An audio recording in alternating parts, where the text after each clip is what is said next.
Kira，好久不见。是啊，咱们上一次见面还是2年前，在纽约的 Central Park。哎呀，你可算回来了。这几年国内发展好，就回来了。咱们上一次说那个合作啊，咱们这一次必须得搞定。这次合同必须得签。哎，之前签的那些聚会必须都支起来。干嘛呢？都喝酒呢，等你。对。来，请。干了吧！来。没有打扰你们吧？许源的丈夫，金达集团的沈总。沈总你好。你好。久仰。那你们先聊，我就不打扰了。这条礼服好好看。好看吗？蒋云总给我挑的，要不是因为你，我都不知道怎么办了。今天跟许源聊得很开心，一见如故。那就好。不知道有没有这个荣幸，让许源给您做过专访？就当做给新主播一个机会吧。你想采访什么主题呢？精英访谈，无外乎就是问一个成功人士如何看待成功。但如果是您接受我的访谈的话，我就想要知道，曾经的记者经历在您的创业路上起到了什么作用？有兴趣吗？边走边聊吧。走吧。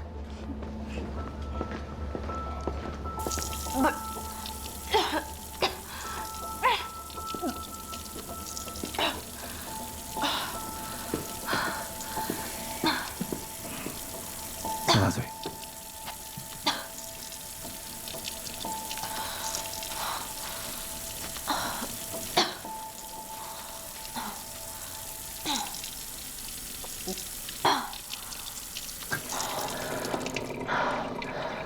我跟远航基金的合作已经谈妥了，你没有必要再同行讲量。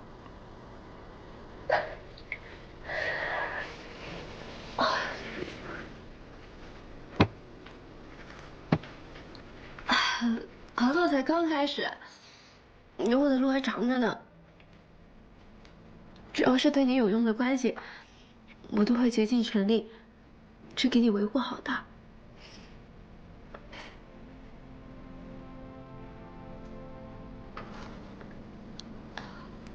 我觉得自己真的很没用。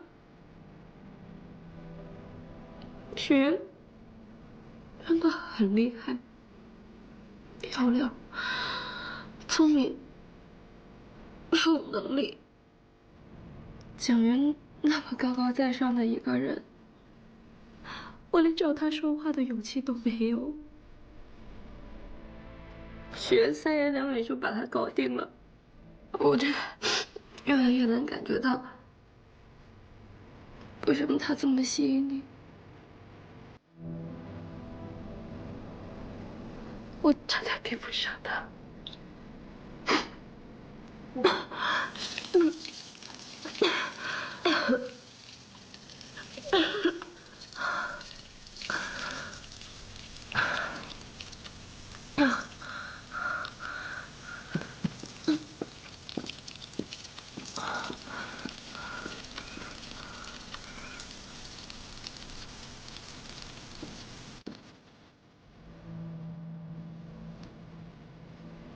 喝杯热牛奶，暖暖胃。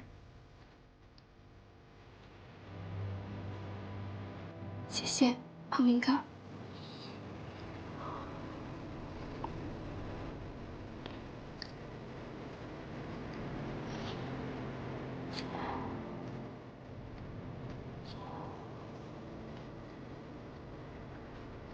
沈总，给您送回去。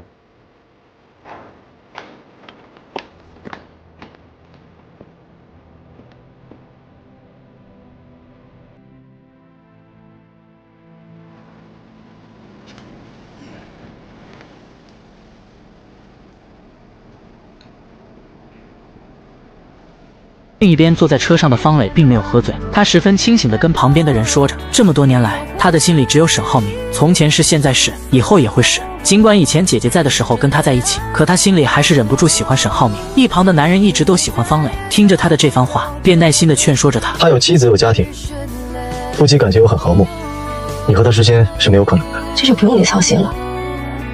与此同时，回到家的沈浩明拿出那条手链，回忆着和初恋的种种。就在他沉浸在回忆中无法自拔的时候，许岩的出现打断了他的思维。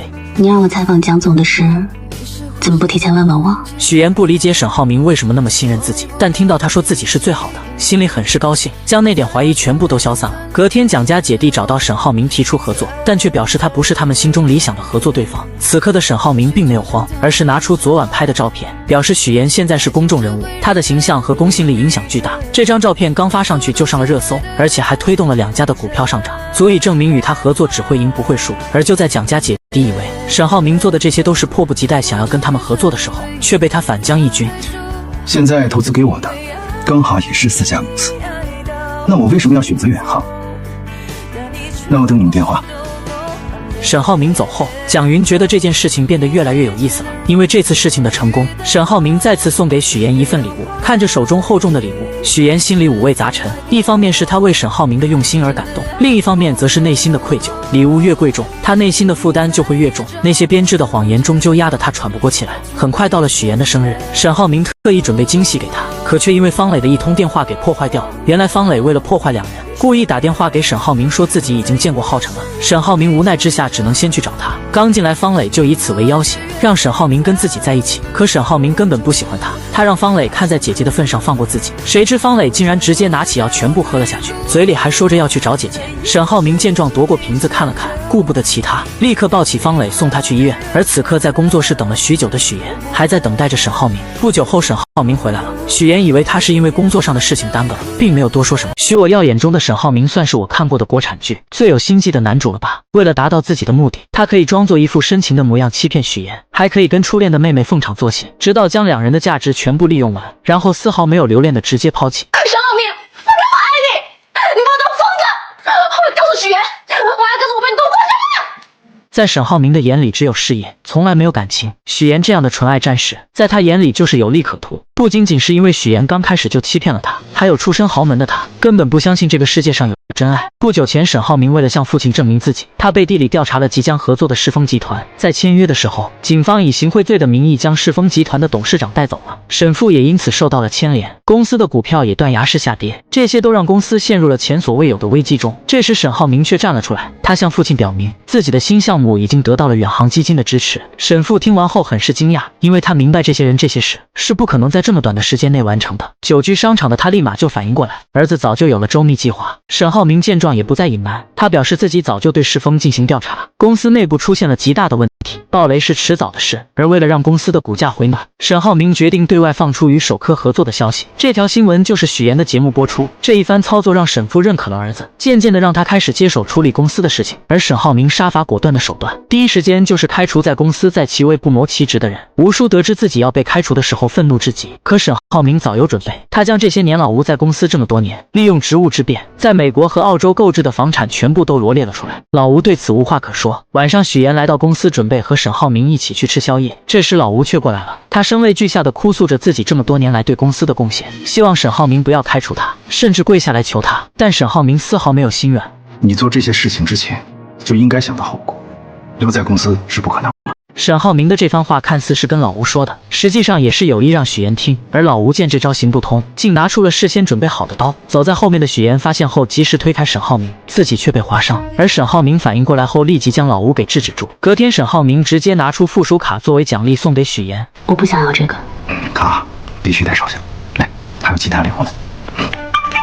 看着接了电话就匆匆离开的沈浩明，许岩心里很不是滋味。因为自从跟蒋云的合作谈完后，沈浩明对他的态度远不如以前，但他又说不上来哪里不对劲。殊不知沈浩明都是利用他而已。沈浩明离开后去见了方磊的父亲，因为他的新项目需要方府的支持，所以他尽可能给方磊条件，在他面前释放男性魅力，不仅关心他的身体，还送他回家。突如其来的示好让方磊瞬间陷入了恋爱之中，甚至在许岩面前秀起了恩爱。这一刻许岩觉得自己像个背景板，他找到姐姐诉苦，说自己的丈夫好像变心了。之前两人之间无话不说，可现在两个人感觉像中间隔着一块玻璃，能看到彼此却靠近不了对方。他可能累了呢，对吧？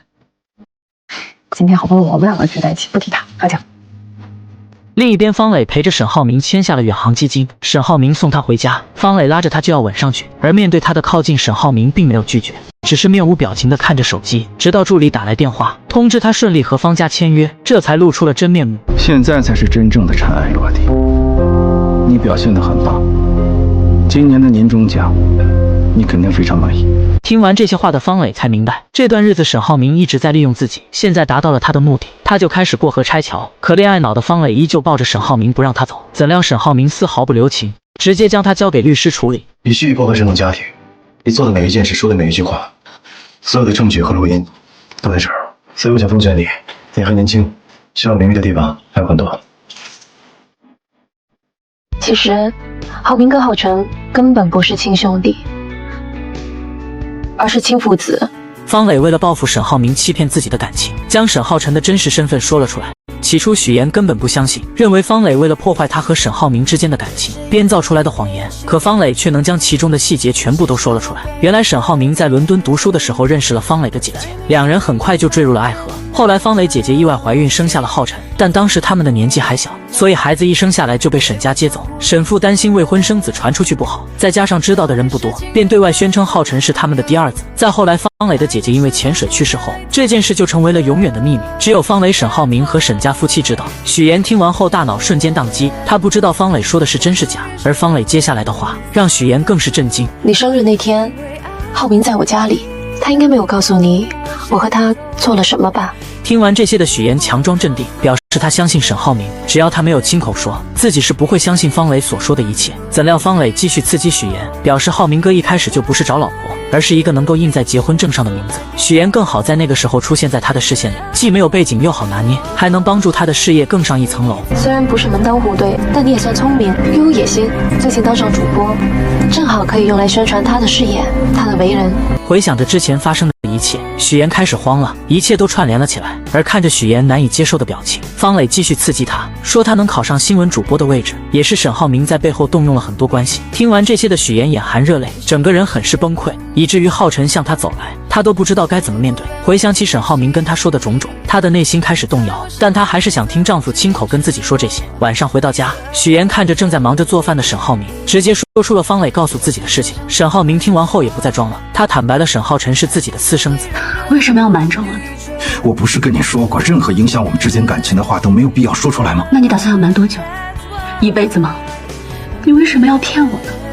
听着许言说的这些话，沈浩明转身来到保险柜，拿出一叠资料，直接甩到桌子上，揭开了许言的真实面目，并表示当初刚认识许言的时候，他的外形和品质都是自己喜欢的，而且沈母是个极其挑剔的人，很少有女生会取得他的欢心，但许言做到了。再加上许言是个聪明且懂得忍耐的女人，如果她要找一个门当户对的真千金，可能他们不会容下浩辰，但有弱点的许言可以。还有就是许言有野心，可以助力自己的事业。我是骗了你，但难道我没有大方给过你任何的支持吗？在沈浩明心里，他们各需所需，不必抱怨，是自己帮许言节目冠名当上新闻主播。当林涛闹事的时候，向银行领导施压，周泽远用身份要挟许言，自己则调查罪证送他进监狱。沈浩明觉得他骗了许言，所以愿意花钱买下他所谓的谎言，而他只希望许言做个完美的妻子，助力他的事业，照顾他的家庭，而他作为一个丈夫，尽自己该尽的责任，祝许言事业有成。听完这些的许言一脸冷漠地看着沈浩明，觉得自己先前的爱恋和愧疚就像个笑话，但他还是问出了自己一直想要知道的问题：你有真的爱过我吗？从一开始知道你是骗子，我就不可能动心。此刻的许言终于明白了一切，之前沈浩明对他的所有奖励，原本他以为那是对自己的爱，可现在看来就仅仅只是完成任务的打赏而已。你可以理解成是我对你符合我条件的一种认可。许言，你再怎么纠结，就显得不够聪明了。沈浩明也不再装了，直接跟许言摊牌，两人各需所需，他需要有人帮自己照顾家庭，助力事业，许言想要当上主持人，他们之间本就是利益共同体。而许言也终于明白，为什么自己每做对一件事情，沈浩明都会挑选一些昂贵的礼物送给他。他本以为那是爱，却没想到那只是两方合作之间互惠互利的报酬罢了。听着沈浩明句句不爱自己的话语，看着桌子上的那一沓资料，许言心如死灰地离开了这个房间。他漫无目的地走在大街上，回想起两人之间的种种，终于确定了丈夫对自己没有任何爱情。就在这时，沈浩明找了过来。此时看着沈浩明，想起一句话：你在众人之中，暮色深浓，无法辨认，不会再相逢。沈浩明上来开门见山，询问许岩有没有想清楚。此刻的许岩无比的平静，他表示要是想离婚的话，自己也会同意的。可沈浩明要的并不是离婚，现在他的新项目和公司正在起步中，不希望被离婚影响到，所以他还是希望许岩能和自己继续扮演恩爱夫妻。但真正动心的许岩自然是不肯的，他不希望跟沈浩明继续这样貌似神离的做一对假夫妻。怎料沈浩明直接以许岩的工作作为要挟。你现在还没有正式转入新闻岗，你应该不希望当中会出现什么差错吧？听完这些话的许岩突然觉得自己的这份工作像个烫手山芋一样，甚至想要脱离。随后许岩回到单位，录制完新闻后，听到了主任表扬自己，还让自己继续做下去的时候，他突然觉得沈浩明说的也没有错，自己做的这份工作确实能够为他提供顺风顺水的信息途径，而且这一切确实也是沈浩明给他的。他彻底想通了，于是回到家特意做了烛光晚餐，并放低姿态，想要挽回这份感情，表示自己可以做好一个妻子的角色，也可以接纳浩辰，但只求一点，希望沈浩明能够相信自己对他的爱是真的，无关身份和地位。然而面对许岩这么卑微的示爱，沈浩明却无动于衷。你还是图名或者图利吧，这样我还会觉得你真实点。就像你说的，我们之前说好的，无论在工作或者在家里，我们各司其职，互利互惠，这样不是挺好的吗？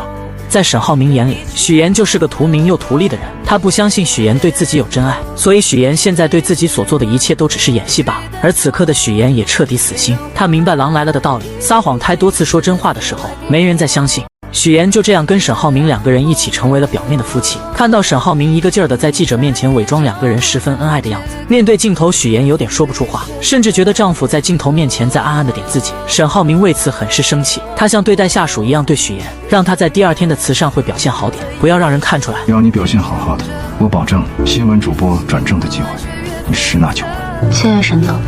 就在两人准备睡觉的时候，律师打来电话说方磊要自杀。原来方磊这几天一直联系沈浩明，沈浩明并没有理会他，所以他才想出了这种办法。而沈浩明接到电话后就匆匆赶往现场，面对方磊的要挟，沈浩明丝毫没有怜惜，只有厌恶。他直接将方磊踢出新项目的参与，说完冷漠的离开了。晚上参加慈善会的时候，许岩彻底不想再配合沈浩明，他故意将方磊拉到身边坐下。沈浩明出声制止，许岩丝毫没有理会，甚至开口让方磊有时间多帮他照顾好命哥。这些话让方磊都有些丈二和尚摸不着头脑。而沈浩明看到许岩像变了一个人一样，只是沉默也没说什么。而在拍卖的时候，许岩更是拿着沈浩明的钱，用最高的价格买下一个钻石戒指，160万，左边出价160万了，朋友们还有没有加价的？160万，第一次，300万。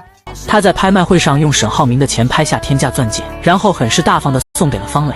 拍卖会嘛，争来抢去的，不过就是个由头，煽心为重，所以在这里呢，不会有什么好东西。许岩这番话看似是在说钻戒，实际上是在暗指沈浩明，老娘现在不爱了，他就是个不值钱的，让方磊随时拿走。而沈浩明第一次看到这样的许岩，一时间不知道该怎么办，只能默默任由他胡来。两人走在一起的时候，沈浩明警告许岩适可而止，但许岩丝毫不在意，还拿他曾经说过的话对了回去。大方点，你说的。无人知晓他内心的真实感受。次日夜晚，老家的平静被一则电视采访打破。姥姥在屏幕上看到了许岩参加那个项目开工仪式的身影，她站在沈浩明身旁，面容却显得异常憔悴，眼神中透露出难以掩饰的落寞与疲惫。这位自幼看着许岩长大的老人，敏锐地捕捉到了孙女脸上的每一丝细微变化，心中不禁泛起阵阵忧虑。他似乎从许岩那冷漠的表情中读出了这些日子以来孙女所承受的不为人知的痛苦与挣扎。与此同时，许岩正坐在新闻后台的化妆间内，对着镜子用卸妆水缓缓擦去脸上的妆容。随着妆容的褪去，他的眼泪也不受控制的滑落。自从向沈浩明坦白了一切之后，他便陷入了深深的迷茫与无助之中，未来的路该如何走，他一无所知。就在这时，姥姥的电话打了过来，如同黑暗中的一束光，给予了他一丝慰藉。爷爷，你最近过得好不好呀？为什么突然这么问？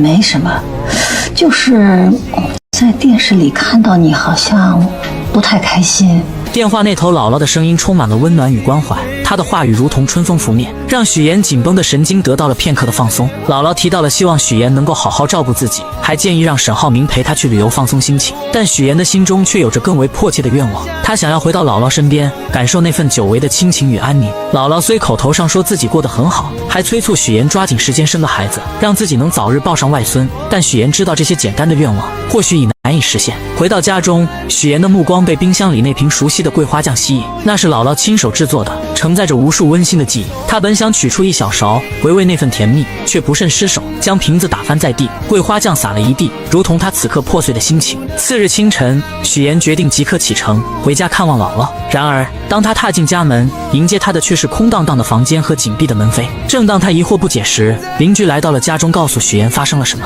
哎呦，妍妍，你可算回来了！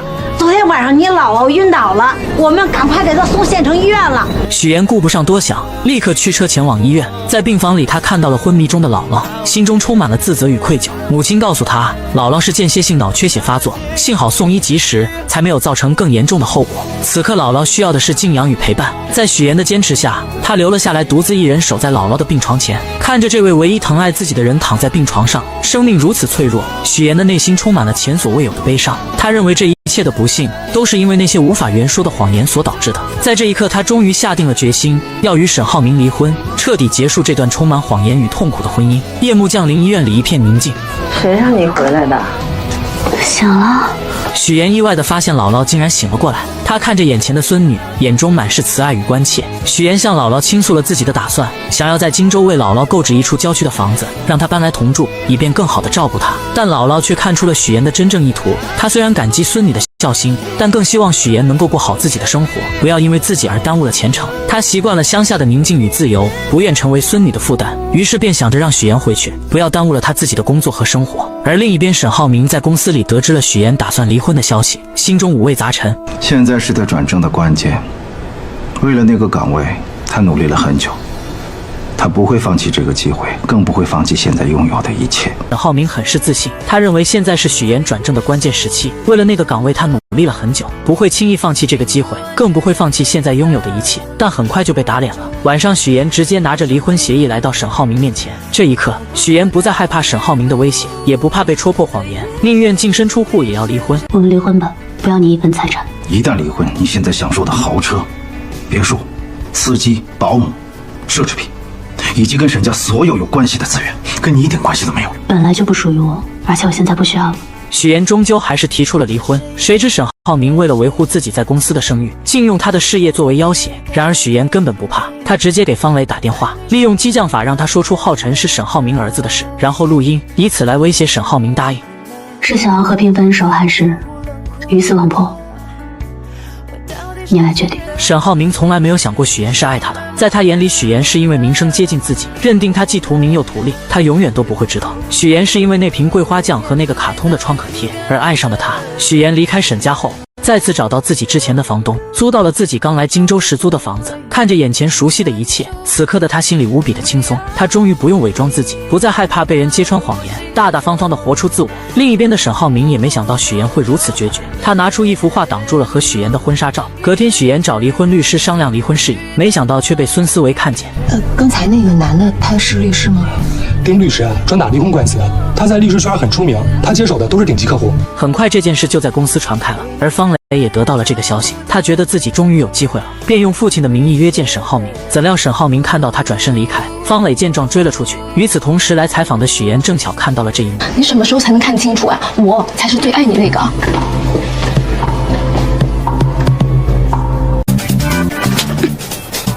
我们离婚之前，你就是第三者。许岩的这一巴掌真是打在了我的心巴上。方磊本以为许岩提出离婚自己就有机会了，可沈浩明根本不喜欢他，就算是离婚了也不会跟他在一起。另一边，许岩回到公司后，因为离婚风波传得沸沸扬扬，主任将他叫了过去，声称有人举报他在家庭背景上撒谎了，想要知道到底怎么回事。许岩没有解释，直接提出辞职。现在的他不只是不想要工作了，甚至连沈浩明也不想要了。许岩如释重负地走出公司，然后来到沈家，向公婆坦白了一切。我这么喜欢你，这么信任你，你怎么能骗我们那么久？婆婆在意的一直都是许岩这个人，对于许岩的欺骗，她内心是纠结的，而公公则在意的的是他们的离婚会不会影响到公司的声誉。许岩听完后承诺，在手续办出来之前，对外他都会说去创业了。对不起。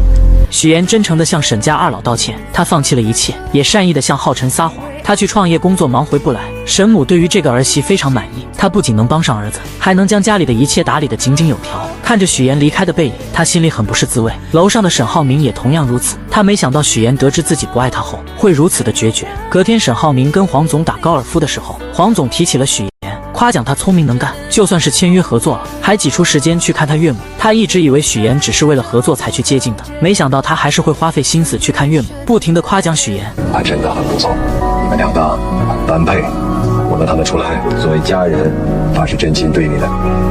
此刻的沈浩明会不会后悔呢？晚上，沈浩明回忆着他和许岩之间的点点滴滴。许岩帮助他完成合作，又帮他挡了老吴那一刀，这些举动都在表达着许岩是真心爱他的。他的内心无比纠结。而自从许岩离开沈家后，沈家就乱成了一锅粥。反应最大的就是浩辰。不吃了，一点也不好吃。我想吃嫂子做的龙井虾仁儿。他要创业，每天工作很忙，不能天天给你做饭。他创业就不能回来住吗？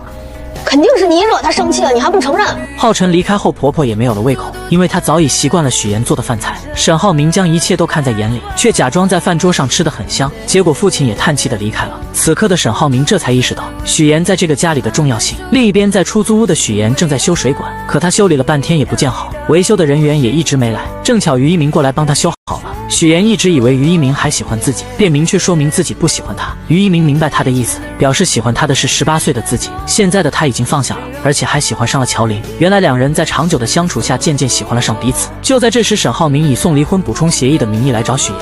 离婚补充协议书，给你看一下。我知道了，签完字我会闪送给你。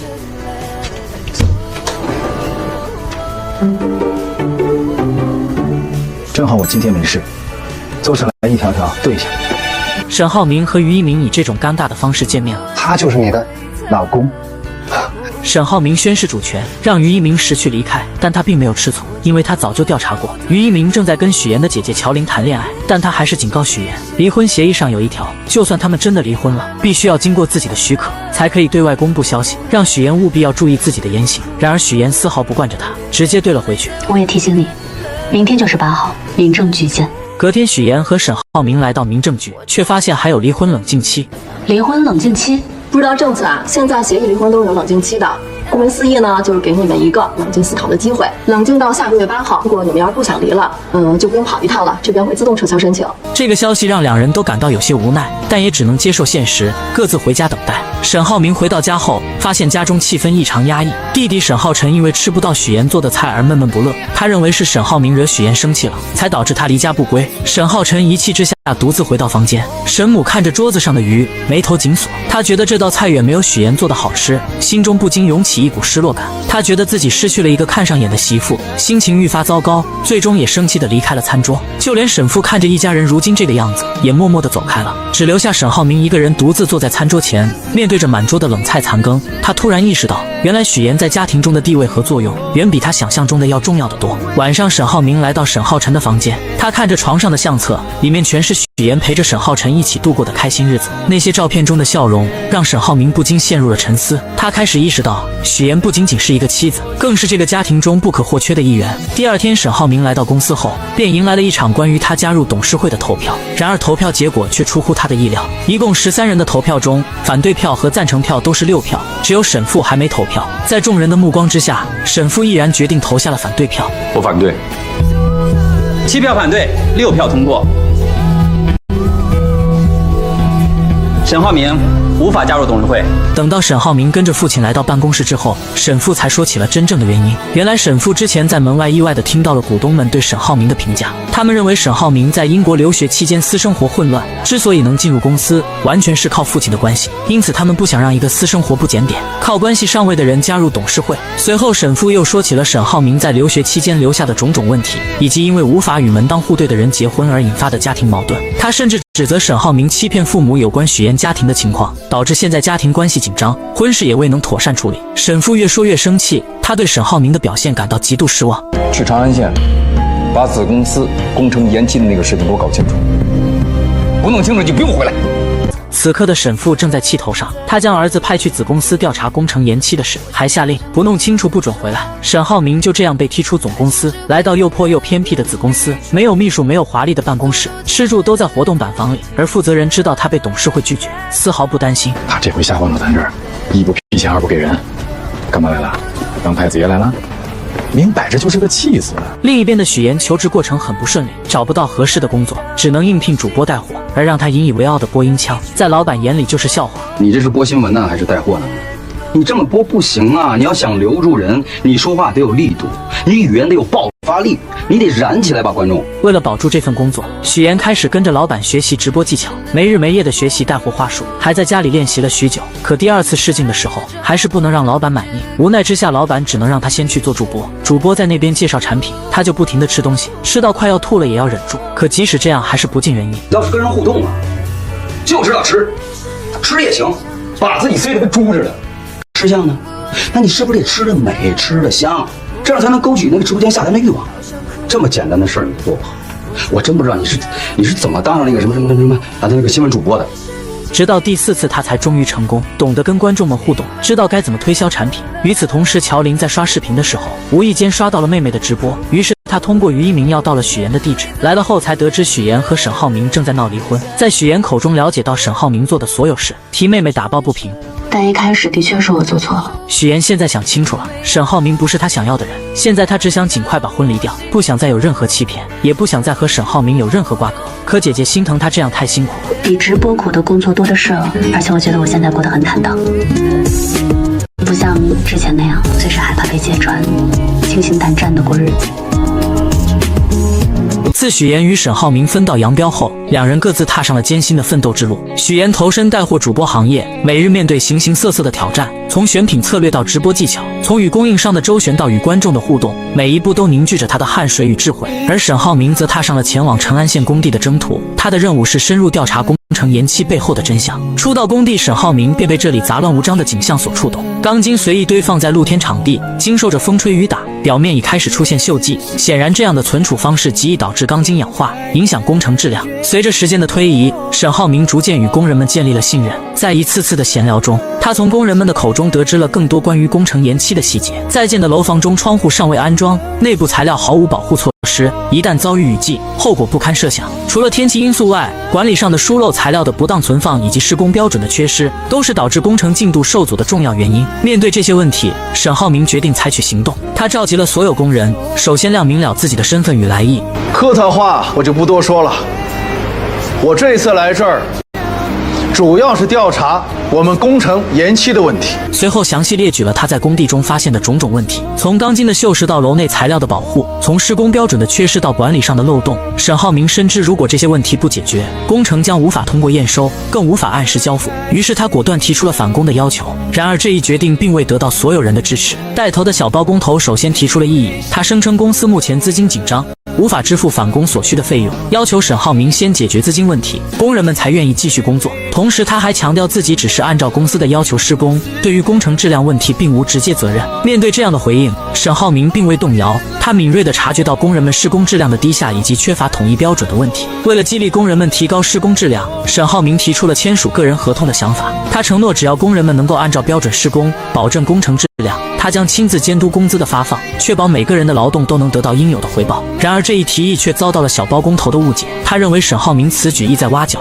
试图将他的团队纳入麾下。面对误解，沈浩明耐心解释，他强调自己的目的只有一个，那就是确保工程的质量和进度，同时保障工人们的合法权益。为了打消工人们的顾虑，他还特意准备了一袋子现金，表示每天工作结束后，工人们都可以到办公室领取当天的工资。这一日结工资的承诺瞬间点燃了工人们的热情，他们纷纷表示愿意与沈浩明签署合同，重新投入到工作中去。就在小包工头准备抗议并带领部分人离开时，沈浩明一个电话便叫来了一大批新的工人。在沈浩明的带领下，工地上的各项工作开始有条不紊地进行起来。回到办公室后，沈浩明并未放松警惕，他向工程负责人询问了工程延期的具体原因。负责人解释说，材料和人工的涨价是导致工程进度受阻的主要原因。然而沈浩明却有着不同的看法，他认为材料和人工的涨价只是表面现象，真正的原因在于工程的多次返工，浪费了大量的材料和人力。他还暗示这其中可能存在着不为人知的利益输送。3天，就3天时间，把整个项目初始到现在所有采购的报价、实际支出、员工工资整理一遍给我。与此同时，另一边的许岩也在为自己的事业奋斗着。他成功申请成为了单独直播间的主播，开始了自己的带货之旅。在一次直播中，陈琳偶然刷到了许岩的直播间，并将这一消息告诉了沈浩明。于是当沈浩明看到直播间里的许岩正在热情地推销无骨鸡爪时，他的目光被一个疯狂下单的观众所吸引。查看头像后，他发现这个人竟然是沈浩辰，于是一场无声的较量在直播间里悄然展开。沈浩明也加入了疯狂下单的行列，与沈浩辰争起了榜一大哥的位置。然而最终还是沈浩辰更胜一筹，稳稳守住了榜首。这50、70、100的，这好几百单了，能吃完吗？搞批发的？你管他是不是搞批发的呢？这就是他直播间的金主爸爸，妥妥的榜一大哥。许岩从未料到，在直播间里那个疯狂下单、占据榜一大哥之位的温暖的港湾，其真实目的竟是为了与他见上一面。面对这份突如其来的关注，许岩内心五味杂陈，本打算婉言拒绝这份不期而遇的邀约。然而直播公司的老板却极力劝说许岩把握住这次机会，认为这或许能为他的直播事业带来新的突破。在工作的重压与老板的期许下，许岩最终无奈妥协，接受了与榜一大哥见面的提议。约定的日子如期而至，许岩踏入了一家静谧的咖啡店，心中暗自揣测着即将见面的榜一大哥会是何等模样。他原以为会是一位中年男士，却不料被告知并不是他。正当他四处张望，心中充满疑惑时，一个熟悉的身影悄然出现在他的身后。嫂子，竟然是沈浩辰。原来沈浩辰因长久未能见到许岩，心中思念难耐，无奈之下才想出了这个别出心裁的办法。榜一大哥，温暖的港湾。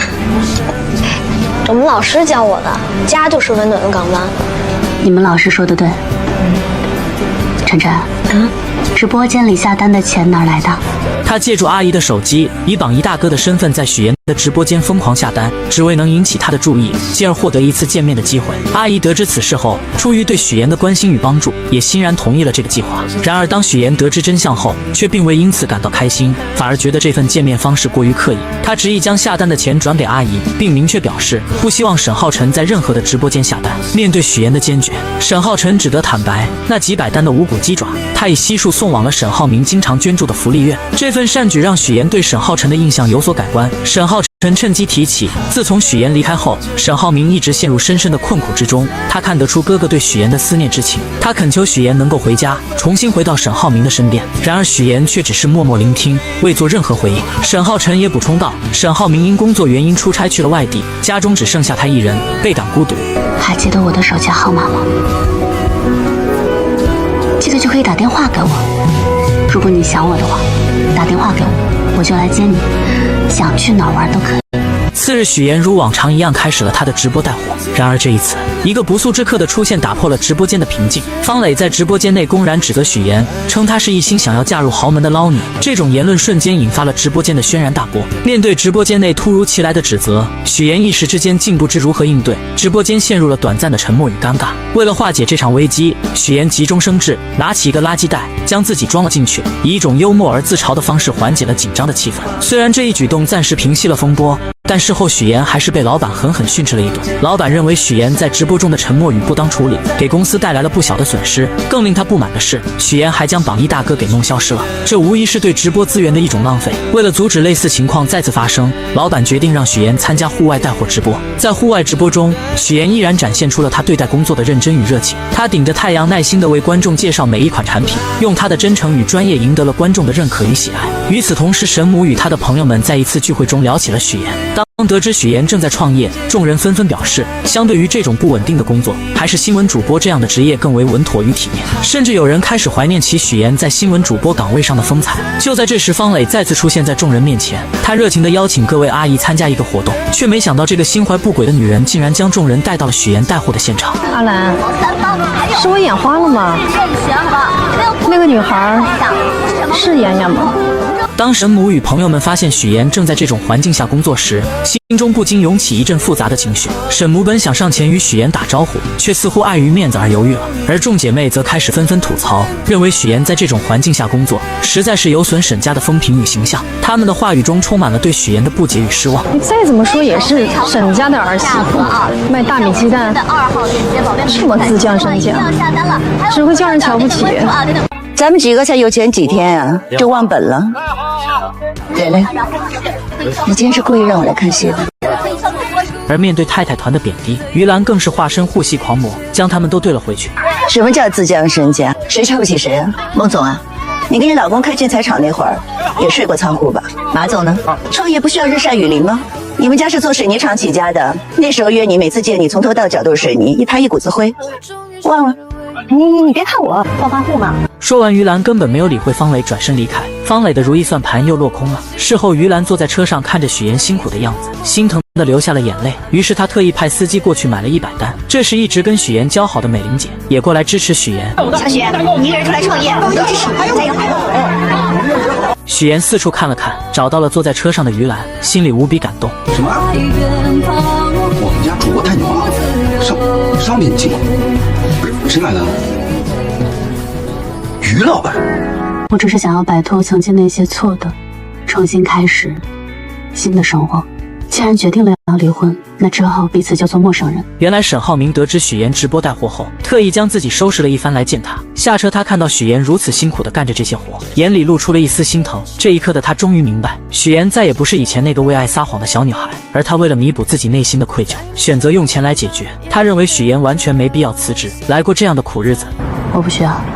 此刻的许岩已经不想再和他有任何瓜葛，既然选择了离婚，那就跟过去的一切割舍，这样才能开始崭新的生活。他拒绝了沈浩明的帮助，并坦言自己和沈浩明从小到大受到的教育、经历的事情都不一样。沈浩明学到的是知人善用、资源调配、关系制衡，而他只能抓住一切可以向上爬的机会，努力改变自己的命运。许岩承认自己不是沈浩明的对手，也承认如今的结局都是自己咎由自取。既然决定了要离婚，那之后彼此就做陌生人。看着许岩离开，沈浩明才如梦初醒，明白曾经的许岩是多么的美好，但现在一切都已经无法挽回。隔天，许岩刚来到公司就被老板叫了过去。原来老板在昨天直播的弹幕中得知许岩之前是豪门儿媳，于是他心中开始打起了许岩的主意，让许岩在网上打造千金名媛的人设，每天在网上讲一讲贵圈的小故事，以及是如何嫁入豪门的，想借此让许岩大火一把，然后直播卖货赚更多的钱。许岩听完后想也没有想，直接拒绝了他的提议。当初他就是因为捏造了假身份加入了沈家，借着沈家的势力成为了新闻主播，现在好不容易卸下了那些沉重的担子，自然是不肯再次拾起。现在的他不想依赖任何人，只想通过自己的努力获得成功。怎料老板却依旧不依不饶，无奈之下，许岩决定结算完这个月的工资就离开这个让他压抑不已的地方。怎料老板却恶意克扣许岩的工资，将助理宣传、联系商家所有的费用全部都加在许岩身上，最终许岩的工资由原来的2万直接变成1400。工资明细可不可以给我看一下？我觉得不合理。人钱少啊，那你就听我的呀，随便编个故事。你比如说，一个女强人嫁入豪门，又通过自己的努力变成了豪门，这人设多励志，分分钟成为头部主播，你就不用在这儿忍气吞声了。工资明细，麻烦发我邮箱，我不干了。许岩明白老板不会善罢甘休，为了不给沈家添麻烦，他选择了辞职。而许岩在失业后，还是会像往常一样来姐姐家，给他填补各种生活用品，却无意间看到姐姐为了省钱，把柜台里的试用品带回来。试用装很多人用过的，其实不太卫生的，哪能？许岩本想着再劝一劝，这时姐姐的朋友打来电话，还哭得十分伤心。原来作为服装设计师的瑶瑶极具有天赋，设计的服装也很好看，但却因为没有钱买配饰，在全国服装大赛上名落孙山。她哭得很是伤心，大家不停安慰着她。而看到瑶瑶的设计后，许岩有了一个大胆的想法，那就是创业做服装生意。而许岩的执行能力也很强，他将大家集合到一起，说出了自己的想法，大家都很是赞同。眼下设计师有了，女模特有了，乔琳可以做妆造设计，许岩又很擅长策划营销，正好卡里还有15万，几人一拍即合，准备成立一个属于自己的民族服装品牌。但创业可不是那么容易，许岩想利用短视频来帮自己的品牌打广告，可视频发出去后，点赞和关注都不尽人意。有人点赞了，有人点赞了，哎，被几个逼了，才41个赞。怎么搞的？是不是这个时间点大家都不怎么刷手机啊？不久前，沈浩明被父亲下派到子公司调查工程的事，项目负责人担心吃回扣的事情被发现，整日里联合包工头给沈浩明难堪。沈浩明很是聪明，一一化解了这些矛盾。怎料总经理不肯罢休，找到一群混混来到工地闹事，迫切的想要把这个太子爷给赶走。一个少爷刀子，我看他怎么斗这帮流氓。对，就是让他知道这滩的水啊没那么浅，他哪儿来呀？回哪儿去吧。晚上，沈浩明准备继续支持许岩的直播事业，却发现主播换了人。此刻的他心里无比的失落。隔天一大早，他就给秘书打电话，确定许岩的行踪，这才得知许岩辞职开始创业。但他这边很是棘手，暂时管不了许岩。这次秘书不不仅带来了许岩的消息，还带来了昨天那帮混混头子王德福的资料。晚上，沈浩明直接做出了一个让众人意外的举动，他赤手空拳找到王德福，提出跟他一起散步。散步的时候，沈浩明一直一言不发，而是直接走到了王德福家门前，对着家里的老太太打了声招呼：“王阿姨。”哎，小水啊！哎，王德福无奈之下只能先让随从们离开，而沈浩明则跟王阿姨表示今天来家里是谈生意的。此时的王德福心里再不情愿，也不敢在母亲前面发作，只好将沈浩明请到家里去。而沈浩明则开门见山地说出了自己的建议，他建议王德福先不要想着收回工程款，忽悠他继续投钱修路，这样的话之前投入的钱就能成为投资款。不仅如此，沈浩明还答应，只要房子建成，王德福不仅能优先选房，还将小区里的绿化项目都交给他来做。王德福听完有这好事，立马同意与沈浩明合作。处理完这件事后，沈浩明就设了一顿简单的鸿门宴，邀请总经理过来谈谈。我请了新总经理，明天到任。什么呀？你这是鸿门宴啊？接着沈浩明又给了他一击。这段时间他查过账本后，发现上面的亏空全都进了总经理的口袋，说着还甩出几张他联合赌石老板吃回扣的照片。利用职务的便利，非法侵占公司的资产，数额巨大的，处3年以上10年以下有期徒刑；数额特别巨大的，是10年以上。总经理被吓得顿时腿软了，但沈浩明却给了他机会，只要他说出背后在金达集团的保护伞是谁，就放过他。很快，沈浩明就将名单交给了父亲，他也成功回到了总部工作。殊不知，名单上的曲总早已察觉到危机，他派人调查沈浩明的婚姻情况，想要一举扳倒沈家自己上位。另一边，许岩的服装创业不尽人意，乔林在回家的路上意外遇到了自己的前男友，前男友自认为乔林这次就是跟他闹矛盾，他们还是可以和好。可乔林早就跟他说清楚了，他们俩已经没可能了。就在两人纠缠的时候，于一鸣来了，他站在乔林面前，坚定地让男人不要纠缠，并说出了那句一直都没有说出口的话：我喜欢他。你说什么？两人的关系在这一刻开始变得微妙起来。随后，乔林来到许岩家，发现大家都很是沮丧。原来昨天的视频发出去后，就只涨了11个粉丝，但许岩并没有放弃，他开始思考研一方的不足之处，与法国的一个小众品牌做对比，决定从产品的功能性和大众性着手。我觉得这个方向很对。如果按妍妍刚才说的话，我有一个预设想啊，就是下一次的视频，我们可不可以融入普通人一天这样的设定？普通人的一天，那就是整体都改得生活化一点呗。没问题，就按照这样，我们去改变一下方案，融入到下一期的新品里面。对呀，可以问题。不久前，为了给工作室拉投资，许岩每天游走各大老板之间，介绍工作室的产品，陪着喝酒应酬，可结果却不尽人意，大家都以知名度不高婉拒了。沈浩明每天下班都会在许岩的必经之地等着他，默默地关注着，看着他辛苦的样子，心里很是难受。每次当他想要上前帮忙的时候，都会想起那天说的话：既然决定了要离婚，之后彼此就做陌生人了。就在沈浩明内心挣扎纠结的时候，乔林出现了。你在这儿干嘛呢？我来看一下妍妍。乔林一直想给妹妹讨回公道，他看到沈浩明后，说起了他们两人之间的事情。虽然许岩有做错的地方，但他沈浩明也不是完全无辜。当初两人之间被揭穿后，许岩很是努力的想要挽回这段感情，可沈浩明却不相信他还利用他。但凡他对许岩好一点，也不会变成现在这种样子。既然当初那么决绝，那么今天就没必要这么假惺惺的。沈浩明听完后并没有生气，表示自己现在是真心想帮许岩的，希望乔林能帮自己劝一劝。乔林二话不说就拒绝了。我们妍妍现在1分1毛都不会再用你的了，要不然赶紧走吧，以后也别再来了。隔天，许岩正常见客户帮严一房拉投资，这一幕正巧被蒋亮看到。之前在酒会上的时候，蒋亮就曾对许岩比较有好感，得知他自己创业拉投资后，更是猜到前段时间传出来的离婚风波很可能是真的。蒋亮很清楚许岩的能力，也很看好他的项目，但现在的严一方知名度太低，他不会轻易投资。可他为了帮许岩出面，介绍了一个很出名的摄影师，就这样得到了许岩的联系方式。之后两人相处后，蒋亮越来越喜欢许岩的性格，更是给他的严一房进行投资。另一边，沈浩明准备和巴莱金合作，通过多方打探，发现巴莱金是个极其重视家庭的男人。他认为一个能够经营好家庭的、爱护和照顾好妻子的男人，才是一个有智慧、重承诺、值得信赖的合作伙伴。为了能谈下合作，沈浩明不得不厚着脸皮联系许岩寻求帮助。两人见面后，沈浩明依旧装作一副高高在上的模样，表示自己现在可以给许岩一个融资的好机会。许岩一下子就戳穿了他：是你遇到的困难比较大吧？许岩很明白，肯定是他遇到很棘手的事情，才会迫不及待地找上自己。沈浩明见状，知道自己无法再维持刚刚那副姿态，只能开门见山向许岩说明情况。况，表示需要许岩配合他再次扮演恩爱夫妻，出现在巴莱金夫妇面前，以此来博得好感，达成合作。说着把资料递到许岩的手里，许岩接过资料，了解完情况后，开始跟他谈起利益问题。而当他得知沈浩明要是能达成此次合作，能给沈家带来至少10个亿的时候，果断提出要100万的报酬，这让沈浩明很是惊讶。他知道做服装行业很烧钱，本以为许岩会提出更大的要求，没想到就只要100万。而为了再次和许岩搭上关系，他提出1000万，不过是入股而不是报酬。没等他说完，许岩直接拒绝了。我没有想让你来做我的甲方，这一次的合作是平等的，我只拿我的酬金，其他的我都不需要。听完这些的沈浩明心中无比酸涩，但他也只能答应下来。好，就这样说好了，100万当做你的酬金，但是你必须要记住，巴莱金先生很看重夫妻感情，我们必须要在他们面前表现得非常非常恩爱。合作愉快。合作愉快。许我耀眼的高能情节终于来了！即将离婚的沈浩明和许岩达成合作，在客户面前假扮恩爱夫妻。原来沈浩明为了跟一对俄罗斯客户合作，特意找许岩帮自己。许岩提出了100万的报酬，两人各取所需。隔天夫妻俩就开始了变装秀，穿着一身芭比牛仔风的衣服来到酒店，只为引起巴莱金夫妇的注意。虽然两人表现得很是卖力，但还是错失了机会。Seems so in love。不过我不喜欢芭比，我更喜欢 Twilight 暮光之城的爱情。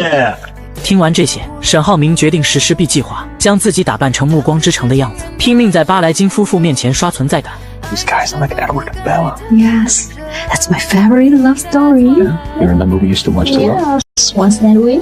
可这一次还没有跟人家搭上话，幸运的是知道了巴莱金居住的房间，于是两人再次换装，来到酒店订下了巴莱金隔壁的房间。随后两人执行 C 计划，沈浩明给前台打去电话，定制了一个最贵的浪漫套餐，但故意把房间号说成隔壁的。在猫眼里看到服务员将蛋糕送到隔壁房间后，许岩和沈浩明就出来敲响了房门，说自己订的蛋糕不小心送错了房间。看到女人已经开始吃了，许岩立马露出一副很是失落的表情，接着走到他跟前拍马屁。这么美的鲜花蛋糕，就是要配这么美丽的夫人。许岩的这番话成功获得了女人的好感，邀请他们一起共同享用。许岩拒绝了，表示这么浪漫的蛋糕只属于美好的2人世界。我带你去酒店的草坪吧，听说很有名，还有节目表演呢。你们也去草坪吧，咱们到时候一起喝一杯。好啊，晚上见。就这样，两人成功跟巴莱金夫妻搭上了关系。回到房间后，许岩开始收拾行李，他本能的开始帮沈浩辰收拾行李。当他拿起衣服准备挂起来的时候，才反应过来这些都不应该是自己干的。于是他把衣服重新放到行李箱，让沈浩明自己收拾自己的行李，这让沈浩明心里有些失落。晚上来到草坪，4人坐在一起相谈甚欢。同时翟总的助理也注意到了这一幕。草坪上举办了有趣的情侣游戏，巴莱金夫妇很是踊跃的参加了。沈浩明在为两人喝彩的时候，突然发现有男人盯着许岩，顿时醋意上头，脱下自己的衣服盖在了许岩身上。许岩则直接将衣服扔开。沈浩明见状让他注意下，别忘了他们还有合作。我不是你的下属，请不要命令我做事情和以前一样。听完这些的沈浩明有些意外，现在的许岩很有自我，是他以前从来没有见过的。于是他问出了自己一直想要问的问题：你觉得我们为什么会离婚？因为你利用我。难道你没有？但我是真的爱你。我说以前我也帮了你啊。在沈浩明眼里，他得到自己想要的，许岩何尝没有得到他想要的？觉得他们两人之间没必要走到现在这一步。什么意思？想挽回？我有挽回过啊，有用吗？所以你挽了。沈浩明心中想着挽回，可嘴上却总是说这两者之间的利益关系，否定许岩的能力，觉得他在外面创业，所有的钱都打水漂了，只有他才能救许岩，所以许岩只有回到他身边才能成功。听完这些的许岩直接对了回去：你凭什么高估你自己？你又凭什么贬低我？你觉得没有人要投我吗？我告诉你，想要投我的人都排着队呢。你要投啊？你排队好了。此刻的沈浩明迫切的想要知道到底是谁在投资。就在许岩准备离开的时候，却被巴莱金夫妻叫住。女人炫耀了一番自己的奖品，并建议许岩上去玩游戏。要玩吗，老公？来啊！然而两人玩游戏的时候，泼起水来一个比一个狠，丝毫不给对方留情面。我们对了，刚刚。不好意思，顺手了。接下来玩你画我猜的时候，两人丝毫不配合对方，很没有默契。直到许岩碰到创可贴这个题目的时候愣住了，他想起了那次在医院沈浩明给自己贴的卡通创可贴，那是自己最心动的时候。于是他对着沈浩明指了指手腕，沈浩明立马明白了他的意思。创可贴，恭喜回答正确，太不可思议了。我怀孕了，孩子是你的。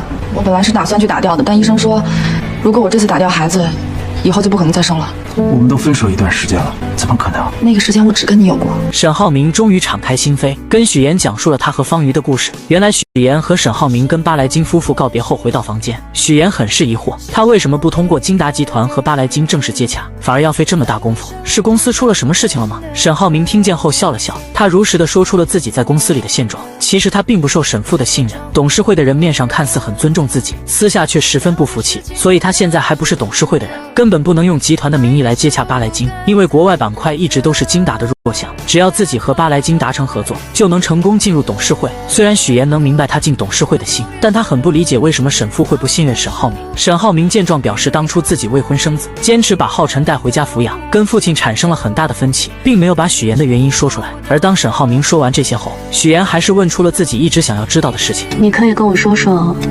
关于浩辰妈妈的事情，不想说也没有关系。沈浩明看了看许妍，说出了他和方瑜之间的事情。当初得知方瑜怀孕的时候，他们已经分手2个月了。记得那是个下雨天，他突然找上门说自己怀孕了，并表示如果打掉这个孩子，以后就不能生了，所以他选择生下来。而且这次过来并不是想让沈浩明负责，只是想让他知道这个事情。此时的沈浩明还小，整个人都是懵的，但他还是负起了自己该尽的责任，陪着方瑜生下了这个孩子。没过多久，方瑜因为潜水遇到洋流不幸去世，方磊便带着亲子鉴定将孩子交给了自己。之后他把浩辰带回了家，导致和父亲之间的关系越来越差。而为了不影响沈家的声誉，沈父更是对外宣布浩辰是他们的第二子。许妍听完后，让沈浩明试着理解一下沈父，因为他认为沈父做的事情都是为了沈浩明好。其实不管他们长得多大，在父母眼里始终都是小孩子，但是不放心不等于不在乎不重视。而且这么大一个公司，背后有那么多的眼睛盯着他，一丁点错误就会被无限放大，因此父亲对他的严格或许是一种保护。许妍的开导让沈浩明重新开始审视起了父亲，而直到今天他才发现许妍的宝贵，但自己却弄丢了他。谢谢你，我确实有必要来到。那就早点睡。两人在准备睡觉的时候，沈浩明真的很想搞清楚谁给许妍投钱了。他不停地举例着自己周边的人，许妍就是晾着他不说。我的事情你不要管，你有没有权利知道？不要老是问这样的问题，注意你自己的位置。晚安。就在两人聊天的时候，殊不知背后却有人盯着他们。翟总为扳倒沈家上位，特意派商业间谍来打探许妍和沈浩明有没有离婚，想让他拍下两人闹离婚的证据。怎料这个人却是个傻的，他拿着相机爬到树上，没想到却被树下的农药毒到掉了下去。不死心的他趁许妍和沈浩明出去，想要趁着客房服务混进去，没想到却一头撞到了门上。好不容易费了9牛2虎之力进去拍了照片，没想到准备离开的时候，许妍和沈浩明回来了。没办法的他只好躲在衣柜里。明天早上他们就离开了。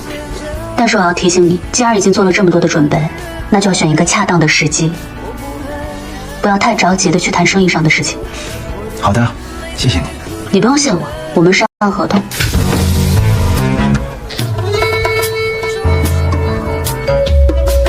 不久前，两人还在因为与巴莱金合作的事情扮演恩爱夫妻。在逛街的时候，沈浩明还借着合作给许妍描了眉毛。起初，许妍看着旁边有人，为了完成任务只能答应，但看到对方认真的样子，不心动是假的，毕竟那是自己真真切切爱过的人。之后，两人回到房间，准备聊一聊后续的计划。突然，衣柜里传来动静。面对这突如其来的状况，两人并未表现出丝毫的慌乱或声张，而是默契地选择了静观其变。沈浩明心思缜密，他故意向许妍提及自己已与巴莱金达成重要合作的消息，以此作为掩护。随后看似不经意地打开了衣柜门，当那名男子的身影映入眼帘时，他随即以取毯子为由，巧妙地利用衣柜门夹住了男子的脚。这一举动既是对男子的警告，也是为了进一步观察其反应。事后，沈浩明向许妍解释，衣柜中的男子受伤不轻，极有可能是竞争对手派来针对巴莱金夫妇的间谍。他之所以没有直接揭穿，是担心打草惊蛇，让真正的幕后黑手逃脱。为了不让男子察觉到他们的怀疑，两人继续保持着日常的对话，言谈间未露半点破绽。不久之后，沈浩明与许妍一同前往拜访巴莱金夫妇。出乎意料的是，那名男子竟也出现在了会面现场。男子一见到沈浩明，便立刻换上了一副热情洋溢的面孔，主动与众人攀谈起来。他故意提起许妍与沈浩明最近传出的离婚风波，以及许妍辞职投身直播带货行业的决定。对于这些敏感话题，许妍早有准备，她从容不迫地解释道，自己辞职是为了创业，直播带货只是初步尝试，失败后他便转而创立了研一坊。男子见话题未达预期效果，便又拿出了自己偷偷拍摄的照片。照片中许妍与沈浩明分床而睡，似乎印证了离婚的传言。面对这一证据，沈浩明不慌不忙地解释，昨晚他们玩了一个泼水游戏，由于配合不够默契，两人互相泼水，结果闹了点小别扭，这才导致了分床而睡的情况。若要人不知，除非己莫为。如果二位真的不是分居，哎，敢不敢带我们去你房间参观一下？随后，一行人来到了沈浩明的房间。众人一进门便被眼前浪漫而温馨的布置所吸引。房间内不仅装饰的别具一格，还摆放着一些趣味横生的玩具，显然是沈浩明精心准备的。他们好有情趣啊！抱歉，破坏了你精心准备的惊喜。男子见状，心中暗叫不妙，但仍不死心，又拿出了二人在家中争吵的画面作为证据。然而沈浩明与许岩却镇定自若地解释，那只是许岩在做瑜伽，而他在一旁打电话，根本不存在争吵的情况。男子见无法再找到破绽，只好尴尬地提出晚上请众人吃饭以表歉意。晚餐时分，男子再次发难，他指出许岩未戴婚戒，这一细节立即引起了巴莱金夫妇的好奇。就在许岩一时语塞之际，沈浩明深情地望向他，坦言两人之间确实存在一些小矛盾，他做过许多让许岩伤心的事，但回想起许岩在他工作繁忙时给予的支持，照顾他的父母，帮助他的弟弟，甚至在他事业上遇到困难时出谋划策，他深刻意识到许岩在他生命中的重要性。虽然此刻他们是在演戏，但这些话却是沈浩明的真心话。说着，他从口袋中掏出了许岩的婚戒，单膝跪地请求许岩的原谅。那下次不能这样。肯定不会。这一幕深深打动了在场的每一个人。许岩眼中闪烁着泪光，他接过婚戒，并在众人的见证下深情拥吻。这一举动彻底打破了外界关于他们离婚的传言，也让巴莱金夫妇对这对夫妻有了更深的认识。经过这段时间的相处与考验，沈浩明终于赢得了巴莱金的认可。在巴莱金离开之际，他宣布沈浩明的公司正式进入了候选名单，这意味着他们将有机会获得巴莱金集团的重要合作项目。沈浩明也有机会能够进入董事会了。随着一切尘埃落定，许岩向沈浩明表达了自己准备回去的打算。